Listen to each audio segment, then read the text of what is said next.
Salt, A World History by Mark Kurlansky. Picture this, it's 1573, deep inside an Austrian mountain. Miners are chipping away at rock, just like their ancestors have done for generations. Then their tools strike something unusual. Not rock, something softer. It's a body. But here's the thing. This wasn't just any corpse. The man was perfectly preserved, his skin looking like smoked fish, his hair and beard still intact. He wore a colorful plaid jacket, leather shoes, and a felt hat, shaped like a cone. He looked like he could have died yesterday, except he'd actually been buried for nearly 2,000 years. This ancient Celtic miner had been killed by a mine collapse, but the very substance that entombed him had also preserved him perfectly. That substance? Salt. We think of salt as boring, right? Just that white powder sitting in a shaker on your kitchen table. You sprinkle it on your eggs without even thinking about it. But here's the twist. This humble crystal is actually one of the most powerful forces in human history. This one substance has built empires and toppled them. It's sparked revolutions, financed wars, redrawn maps, and led to some of humanity's greatest discoveries. That's the incredible story Mark Kurlansky tells in his book, Salt, A World History. This isn't just about a mineral, it's about us. It's the story of civilization itself, viewed through the lens of one of our oldest and most desperate cravings. Today, we're going on a journey together. We're going to discover how this simple rock, something we completely take for granted, was once more precious than gold. By the time we're done, you'll never look at your salt shaker the same way again. You'll understand that inside those tiny white crystals lies the story of who we are, where we came from, and how the modern world came to be, one grain at a time. This isn't just history, it's the secret biography of humanity itself. So where does this wild story begin? It starts with your body. You literally need salt to survive. Every single cell in your body depends on it. Without salt, your muscles couldn't move, including your heart. Your nerves couldn't fire. Your body couldn't transport nutrients or oxygen. Right now, you have about 250 grams of salt inside you, and you're constantly losing it through sweat and other bodily functions. You have to replace it. For our earliest ancestors, the hunter-gatherers, this wasn't a problem. They got all the salt they needed from eating meat. But then humanity made one of the biggest shifts in our entire history. We stopped chasing our food and started growing it. We became farmers. And with that one change, everything else followed. When you eat mostly vegetables and grains, you're not getting enough sodium chloride. Suddenly, for the first time, we had to actively search for salt. Plus, we were now keeping animals, cows, sheep, horses, and they needed salt too. A lot of it. A cow needs 10 times more salt than a human does. So how did we find it? We literally followed the animals. Mark Kurlansky explains that ancient animal trails, the first paths carved through wilderness, almost always led to salt licks or brine springs. The animals knew where the salt was, and we learned by watching them. Once we started farming, the search for salt became one of civilization's first great quests. It was essential for life, and because it was essential, it became valuable. It became one of the first things people traded across long distances, the foundation of the first industries, and inevitably, the target of the first government takeover. This story of innovation and power kicks off in ancient China, nearly 4,000 years ago. The Chinese invented paper, printing, gunpowder, and the compass. But one of their most groundbreaking contributions, which hardly anyone knows about, was in the world of salt. In Sichuan province around 250 BC, a governor named Li Bing made a crucial discovery. He realized that the salty water bubbling up in pools wasn't just appearing there. It was seeping up from deep underground. So he ordered the drilling of the world's first brine wells. At first, these were wide pits, but as they got better at it, the wells became narrower and went hundreds of feet deep. Then something terrifying started happening. Sometimes workers digging these wells would suddenly get weak, collapse, and die. Other times, a massive explosion would erupt from the hole, killing the entire crew. The workers believed an evil spirit from the underworld was rising through their drill holes. Eventually, they figured out what was really happening. This invisible spirit could actually be captured and used. They learned to pipe it using bamboo tubes sealed with mud. And when they lit it, it created a flame. They could cook with it. This was the world's first known use of natural gas. By 200 AD, facilities in Sichuan had iron pots filled with brine, heated by steady flames of natural gas piped directly from the wells. It was an engineering marvel that wouldn't be matched elsewhere for 8 centuries. They developed percussion drilling, dropping a heavy iron bit over and over to pound through rock. It was painfully slow, sometimes taking years to dig a single well, but it was the most advanced drilling technique on the planet. They created vast networks of bamboo pipelines crisscrossing the countryside like a massive spiderweb carrying brine and gas wherever it was needed. This technology, born from hunting for salt, taught the Chinese how to build irrigation and plumbing systems for their entire civilization. But the Chinese also understood salt's political power. The ancient pictograph for salt literally depicted 3 things: a tool, a government official, and brine. The word itself showed that the state controlled production. For centuries, Chinese emperors saw salt as the perfect source of state revenue. Everyone needed it, so everyone could be taxed for it. The money from the salt monopoly built armies and helped construct the Great Wall of China. This led to one of history's great debates. In 81 BC, a famous discussion called the Discourse on Salt and Iron took place. On one side were the legalists, arguing that the state needed the salt monopoly to fund the army and defend against barbarian invaders. On the other side were the Confucians, arguing that a good government shouldn't compete with its own people for profit. It was a debate about the role of government, military spending, and economic freedom. Sound familiar? We're still having this same argument today. The Chinese also figured out something clever. Salt was often too expensive to use directly, so they invented ways to stretch it. This gave birth to one of the world's most beloved condiments. Originally, they fermented fish with salt to create a pungent sauce called jiang. But in China, they added soybeans to the mix. Over time, they dropped the fish entirely, and jiang became jiangyu, what we know today as soy sauce. This ancient condiment was a brilliant hack to make a small amount of precious salt flavor an entire meal. While the Chinese were drilling into the earth, the Egyptians were turning their attention to the desert and the sea. For them, salt was literally the key to eternity. The earliest Egyptian burial sites, dating back 5,000 years, contain bodies that aren't mummies, but are still shockingly well preserved. The dry, salty desert sand had naturally protected them from decay. This phenomenon gave the Egyptians a revolutionary idea. They believed that to achieve eternal life, the physical body had to be preserved. Salt was the answer. Their mummification process was remarkably similar to how they preserved food. They removed the internal organs, then packed the body in a special desert salt called natron, a mix of sodium bicarbonate and sodium chloride.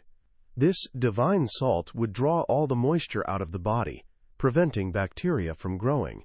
After 70 days, the body would be washed and wrapped. The same basic principle they used for food preservation, using salt to remove moisture, they applied to preserving bodies for eternity. In the narrow fertile strip along the Nile, a dry year meant starvation, so the Egyptians stockpiled food in every way they could. They were likely the first civilization to cure meat and fish with salt on a massive scale. Ancient Egyptian tombs have been found filled with offerings of salted fish and salted birds, preserved for the afterlife. They even figured out how to make the bitter, inedible fruit of the olive tree delicious by soaking it in water and then softening it in brine. This ability to preserve food did more than protect them from famine. It created a whole new kind of economy. Salt itself was bulky and hard to ship long distances. But salted food, like salted fish, was a value-added product. It wouldn't spoil, and it was way more profitable to ship. Around 2800 BC, the Egyptians began trading their salt fish with the Phoenicians for cedar wood, glass, and their famous purple dye. The Phoenicians, the master sailors of the ancient world, took this idea and built a trade empire on it. They established saltworks and tuna fisheries all across the Mediterranean, from Sicily to Spain. They didn't just trade their own goods, they became the middlemen, carrying Egyptian saltfish and North African salt to every corner of the known world. Salt, and the food it preserved, was becoming the engine of international commerce. As Rome rose to power, it inherited this Mediterranean world built on salt. But the Romans, with their genius for organization and engineering, took everything to the next level. To them, salt wasn't just a commodity. It was an essential tool for building an empire. The first of the great Roman roads was the Via Salaria, literally, the Salt Road, built to carry salt from saltworks at the mouth of the Tiber River into the heart of the peninsula. Roman legions needed huge quantities of salt for their soldiers, horses, and livestock. At times, soldiers were even paid in salt. This is where we get our word salary and the expression worth his salt. The Latin word for salt, sal, became the French word for pay, solde, which gave us soldier. Unlike the Chinese, the Roman government didn't usually run a direct monopoly. Instead, they understood salt's political power. They subsidized its price to keep it affordable for ordinary people, the plebeians. It was a way to ensure popular support. They believed in the idea of common salt, that every citizen had a right to it. But when they needed money for wars, like their century-long struggle against Carthage, they had no problem manipulating prices and using a salt tax to fund the military. The Romans also loved salted foods. They were the first to salt their leafy greens to reduce bitterness, which is where we get the word salad. But their most famous salt creation was a powerful fish sauce called garum. Garum was the Roman equivalent of soy sauce. It was made by layering fish scraps, guts, gills, tails, with salt in large jars and leaving them to ferment in the sun for months. The resulting liquid was strained and used to season everything from meat and vegetables to even fruit. The oldest surviving Roman cookbook has way more recipes calling for garum than for plain salt. It was so central to their cuisine that different regions were famous for their specific types, from the prized mackerel garum of Spain to even a kosher version made for the Jewish market in Roman-occupied Israel. As Rome conquered northward, they encountered people with their own rich salt history, the Celts. The Romans called them Galli, or Gauls, a name that comes from the Greek word for salt, hal. They were literally the salt people. We often think of the Celts as primitive, but the discoveries in the salt mines of Hallein and Hallstatt in Austria tell a different story. The bodies of prehistoric miners, perfectly preserved in salt for thousands of years, show a sophisticated culture. They wore brightly colored plaid fabrics, not unlike Scottish tartans, and traded their salt for valuable goods from as far away as North Africa and the Near East. They were masters of their craft. They knew that bronze tools wouldn't corrode in salt mines like iron ones would. And they were food innovators. With access to both rich salt mines and vast forests full of wild boar, the Celts likely gave the world its first salt-cured hams. To the pig-loving Celts, a leg of boar was the choicest cut, reserved for the bravest warriors. After conquering them, the Romans fell in love with these hams and began importing them from all over the Celtic world. When Rome fell, Celtic innovations in salt mining, agriculture, and food preservation were absorbed into the new European cultures that rose from the empire's ashes. In the power vacuum left by Rome, two great maritime powers emerged, both built on the salt trade: Venice and Genoa. Venice, a city built on islands in a lagoon, had a unique situation. The people who settled there, fleeing invasions on the mainland, had little farmland. As one 6th-century Roman official observed, "All your energy centers on the saltworks. There never lived a man who does not desire salt." But the Venetians made a crucial discovery. More money could be made by controlling the trade of salt than by producing it themselves. In 1281, the Venetian government started paying merchants a subsidy for every shipment of salt they brought into the city. This made it incredibly profitable to ship salt to Venice. With this subsidy, Venetian merchants could afford to sail to the far corners of the Mediterranean, pick up valuable cargoes of spices from the east, and sell them in Europe at prices their competitors couldn't match.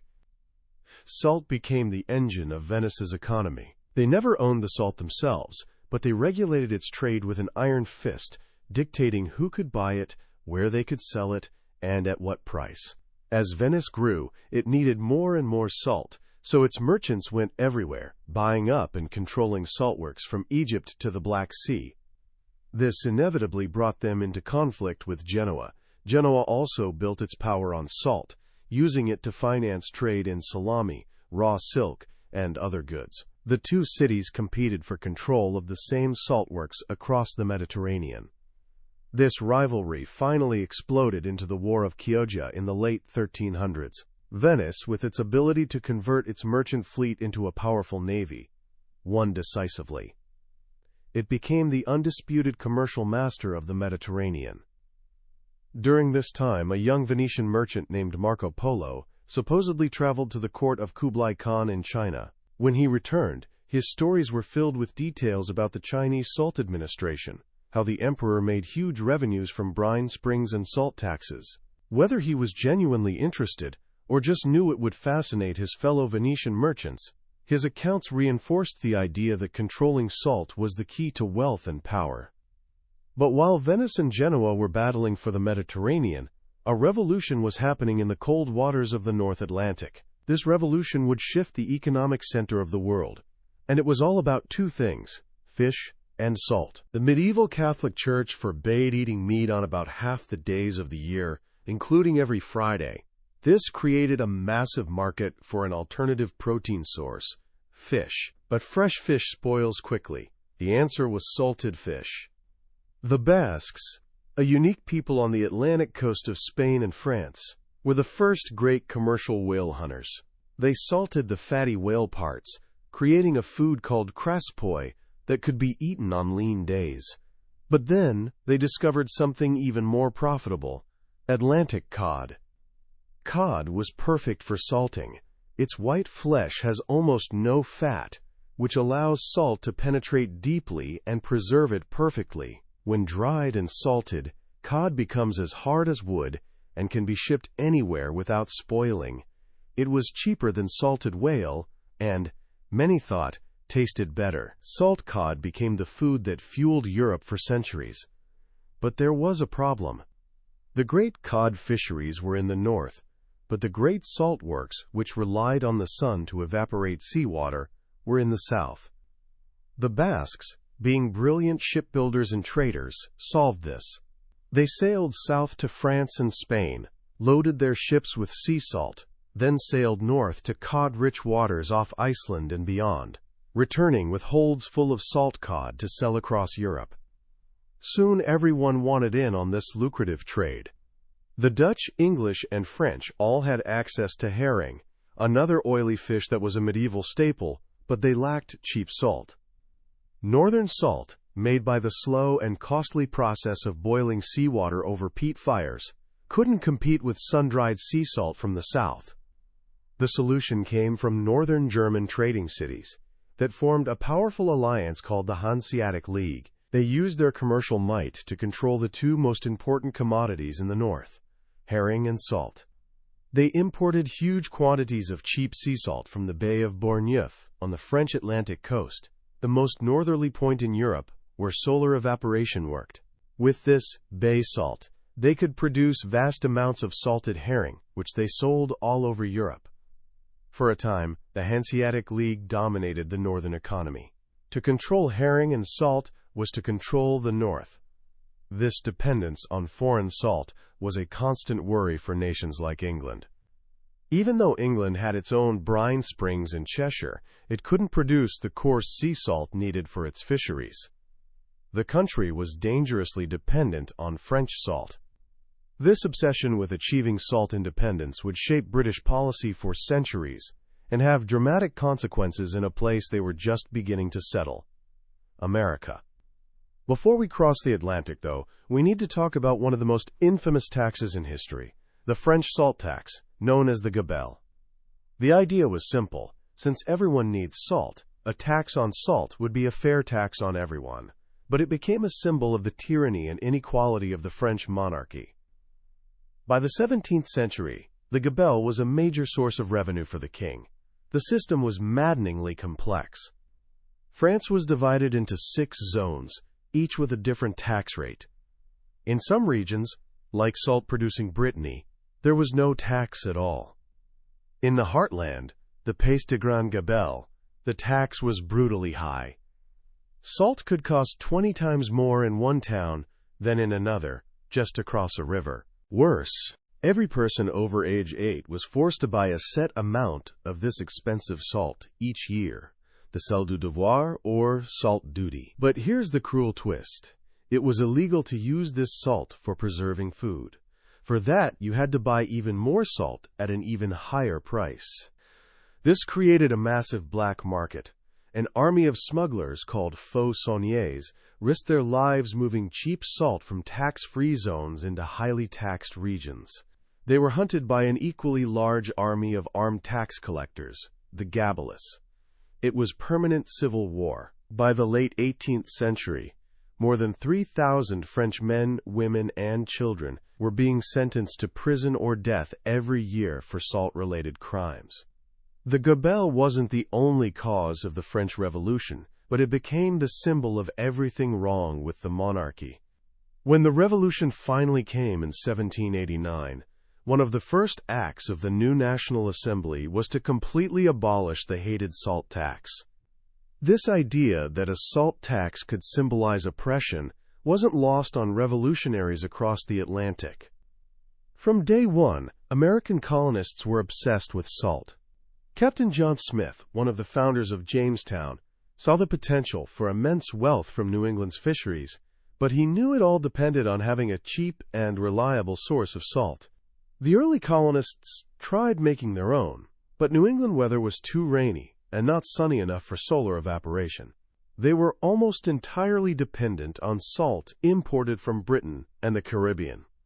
This dependence became a critical weakness during the American Revolution. When the British blockaded the colonies in 1775, it caused an immediate and severe salt shortage. Salt was needed to preserve food for the Continental Army. Without it, the army would starve. The Continental Congress desperately pleaded with the colonies to start producing their own salt. On Cape Cod, a man known as Sleepy John Sears built a large wooden vat to evaporate seawater. His neighbors laughed at him. But Sears kept going, and in the summer of 1777, during a time of desperate scarcity, he produced 30 bushels of salt. The laughing stopped. Soon the entire Cape Cod coastline was dotted with windmills pumping seawater into vats. Sears and others even invented clever rolling roofs to cover the vats when it rained. Yankee ingenuity, born of wartime necessity, had created America's first domestic salt industry. After the war, the young United States remained determined to achieve salt independence. But it also needed to connect its vast territories. In upstate New York, near Onondaga Nation territory, were some of the richest brine springs in the country. The problem was getting the salt to market. The solution was one of the 19th century's greatest engineering projects, the Erie Canal. The canal, often called Clinton's Ditch after the governor who championed it, was a 363-mile waterway connecting the Great Lakes to the Hudson River. It was audacious and incredibly expensive. A significant portion of its funding came from a tax on Onondaga salt. It was one of the few salt taxes in history that wasn't resented, because salt producers knew the canal would bring unprecedented prosperity. When the canal opened in 1825, it transformed the American economy. Onondaga salt could now be shipped cheaply to New York City, and from there to the rest of the country. Syracuse, the town at the heart of the salt region, exploded from a desolate swamp into a booming city, known as the American Venice. But there was another major salt producer in America, the Kanawha Valley in what was then Virginia. Kanawha had extremely salty brine and access to cheap coal for fuel, but its most significant advantage was its labor force: slaves. Plantation owners from the declining tobacco industry rented their slaves to Kanawha salt producers. The work was brutal and dangerous. Slaves worked as coal miners, barrel makers, and furnace tenders, often in horrific conditions. For a time, Kanawha salt dominated the Midwestern market, providing salt for the booming pork and beef packing industries in Cincinnati and other cities along the Ohio River. But then two things happened. The Erie Canal gave Syracuse access to the same market, and steamboats allowed cheap Liverpool salt, brought over as ballast in cotton ships to New Orleans, to be transported up the Mississippi and Ohio rivers. A fierce competition erupted, a war between salts, Liverpool versus Syracuse versus Kanawha. It was a battle fought not with armies, but with transportation costs, tariffs, and technology, and it foreshadowed a much larger conflict to come. When the Civil War broke out in 1861, the South's lack of a robust salt industry became a catastrophic weakness. The North had Onondaga, which reached peak production during the war. The South had Kanawha, Saltville in Virginia, and some coastal works in Florida and Alabama. But it wasn't nearly enough. President Lincoln immediately ordered a naval blockade of all southern ports, cutting off imported Liverpool salt. Salt prices in the Confederacy skyrocketed. A 200-pound sack that sold for 50 cents before the war soon sold for $60. Salt became as precious as ammunition. The Union Army understood this. One of their primary objectives was to capture or destroy every saltworks in the South. When Union forces captured a saltworks, they smashed the equipment and poured the brine back into the earth. They systematically dismantled the South's ability to preserve food for its armies and people. The Confederacy grew desperate. People were told to dig up the dirt floors of their smokehouses and leach salt out of them. Newspapers printed recipes for preserving meat with sugar or acid instead of salt. But it wasn't enough. The lack of salt was a major factor in the Confederacy's eventual defeat. Without salt, an army and a nation cannot survive. The most dramatic salt discovery of the war happened on a small Louisiana swamp island called Petite Anse. The island, owned by the Avery family, was known for weak brine springs, but in May 1862, a slave digging in one of the wells hit something solid. It was a massive underground deposit of remarkably pure rock salt, a salt dome. For a brief time, Avery Island became a vital source of salt for the Confederacy, until Union forces attacked and destroyed the works in 1863. After the war, an Avery family relative, Edmund McElhenney, returned to the devastated island. His fortune, earned from salt during the war, was now worthless Confederate money. Looking for a new venture, he began experimenting with some hot chili peppers he'd been given. He crushed the ripe red peppers, mixed them with salt from the island, let them ferment, then blended the mash with vinegar. He bottled the fiery concoction in used cologne bottles and gave it a name, Tabasco sauce. The same salt dome that had been a weapon of war now became a key ingredient in one of the world's most famous condiments. As America moved into the industrial age, salt's story took another dramatic turn. It was no longer just about food, it was about chemistry. In the early 1800s, a brilliant and flamboyant English chemist named Sir Humphrey Davy began experimenting with a new force, electricity. By passing an electric current through chemical compounds, he could break them down into their fundamental components. In 1807, in a moment of ecstatic discovery, he used electrolysis to isolate a volatile, silvery metal from a common alkali. He named it sodium. He'd unlocked one of the two elements that make up common salt. The other was chlorine, a deadly poisonous gas. This was the dawn of the modern chemical industry. Scientists realized that salt wasn't just one thing. It was a whole family of substances produced by the reaction of an acid and a base. Epsom salt, saltpeter, soda. These were all different kinds of salts, each with unique properties. This new knowledge unleashed a wave of innovation. A French process called the Leblanc process used common salt and sulfuric acid to produce sodium carbonate, or soda ash, a crucial ingredient for making soap, glass, and textiles. Salt became a fundamental raw material for the Industrial Revolution. But this new industry came at a terrible cost. The Leblanc process released clouds of toxic hydrogen chloride gas and mountains of foul-smelling waste. In industrial centers like Cheshire, England, the fumes blighted the landscape, scorched fields, and sickened people. The same quest for salt that had built cities was now poisoning them. The salt industry itself was also changing. In Cheshire, relentless pumping of brine from underground began causing the land to collapse. Huge sinkholes, called subsidences, swallowed meadows, buildings, and roads. At the same time, new technology was making traditional salt production obsolete. The vacuum evaporator, a German invention, could produce huge quantities of fine, uniform salt far more efficiently than old open pans. Small, family-run saltworks that had operated for centuries couldn't compete. This led to the rise of Big Salt. Companies like Morton Salt in the United States began buying up smaller producers and consolidating the industry. Joy Morton built his business on a simple idea: transportation. By using a fleet of boats on the Great Lakes, he could deliver a year's supply of salt to the Midwest far cheaper than competitors. Morton created a single, consistent product, packaged it in a distinctive cylindrical container with a patented pouring spout, and launched the first-ever national advertising campaign for salt. They commissioned an ad with a little girl holding an umbrella in the rain, spilling salt from a container. The slogan became one of advertising's most famous: "When it rains, it pours." It promised that Morton salt, unlike lesser salts, wouldn't clump in humid weather. Morton had transformed a simple commodity into a powerful national brand.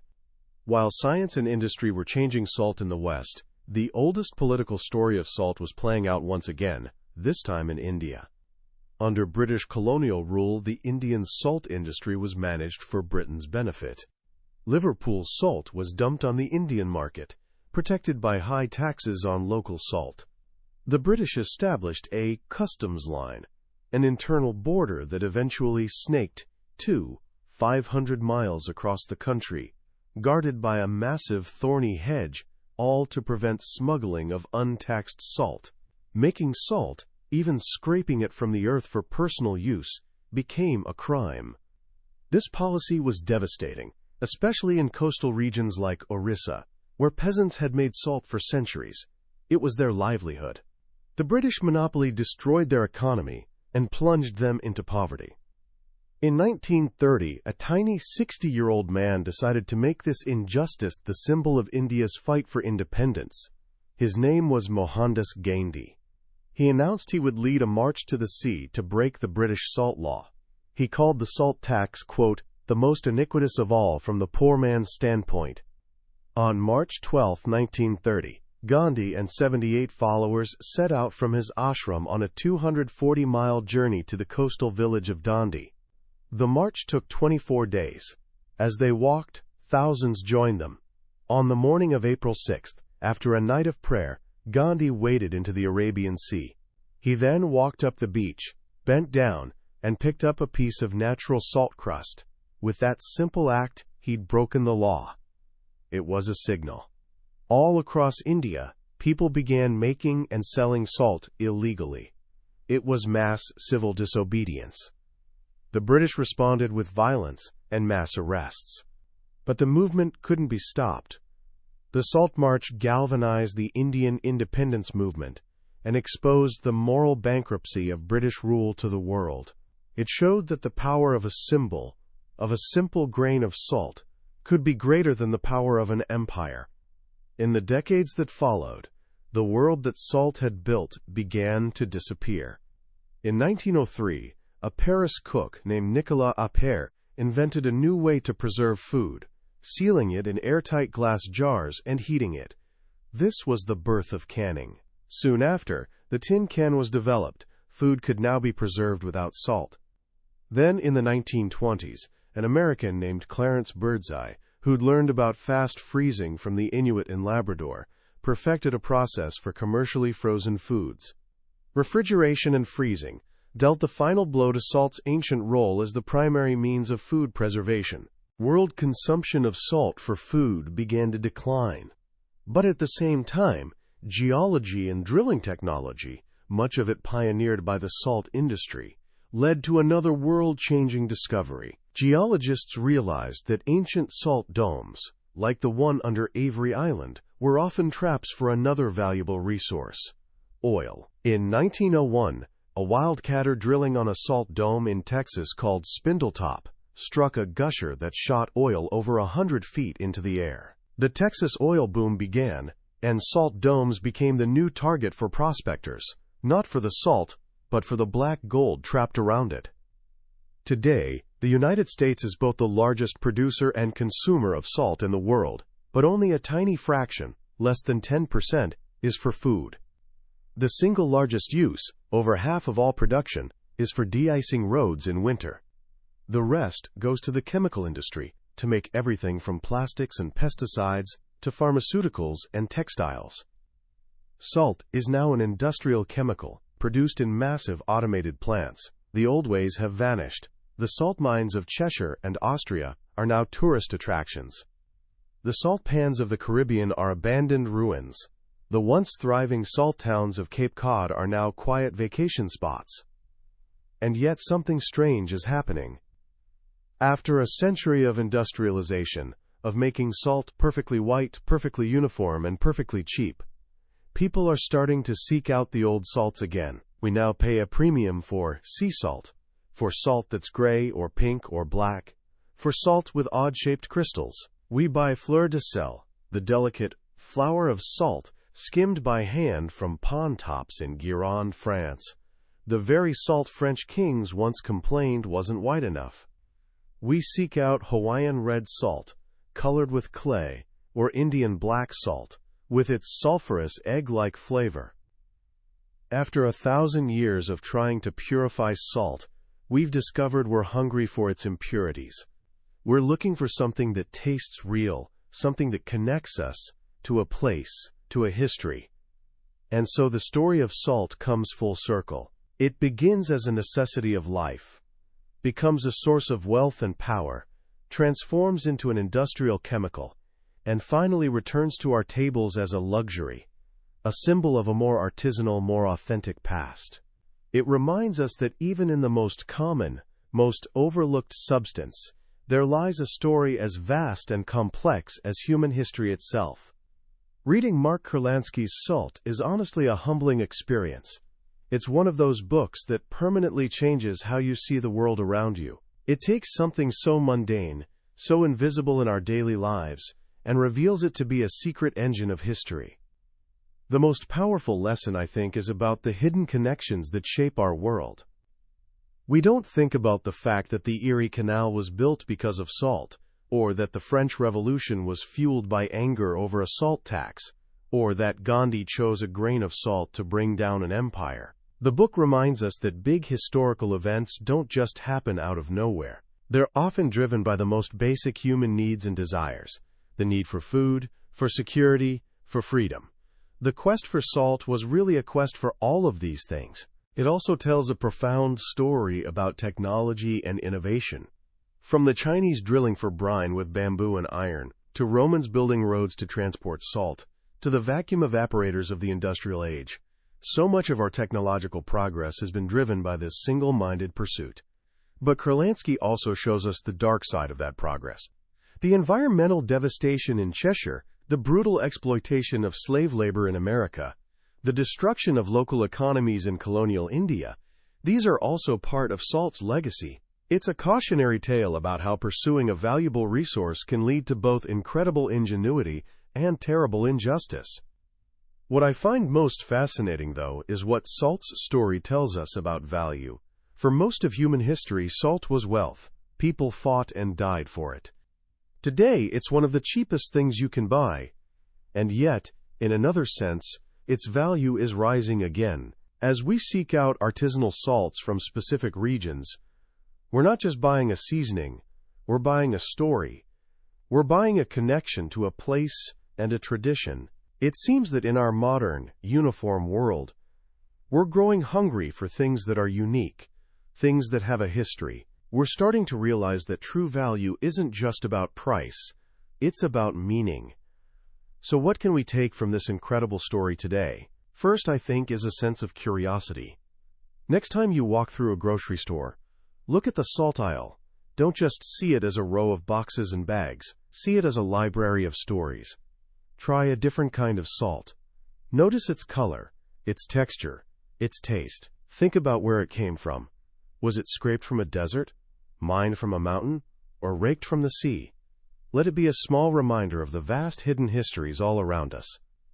Second, it encourages us to look for the extraordinary in the ordinary. Salt is just one example. Kurlansky has written similar books about cod and paper.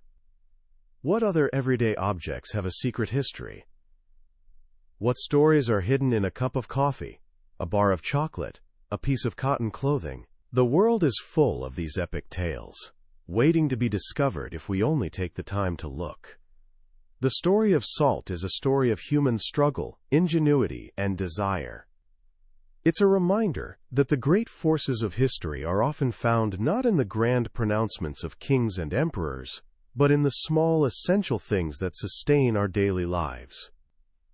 That was the book summary of Salt, A World History by Mark Kurlansky. We've covered a lot of ground today, from ancient China to modern America, but I'll be honest with you, a summary can only take you so far. The real magic happens when you dive into the book yourself. It's in the quiet moments, when a particular story or surprising connection makes you see the world in a completely new way. This summary is designed to give you a taste, to help you decide if this journey is one you want to take. If anything we've talked about today has sparked your curiosity, I can't recommend this book enough. Reading it isn't just learning.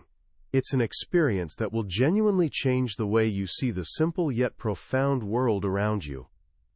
You can find a link to the book in the description below. Also, if you found this summary valuable and enjoyed our journey through history, please take a moment to hit that like button and subscribe to the channel. It lets me know you're getting value from this, and it ensures you won't miss our next exploration into another life-changing book. Let's keep learning and growing together.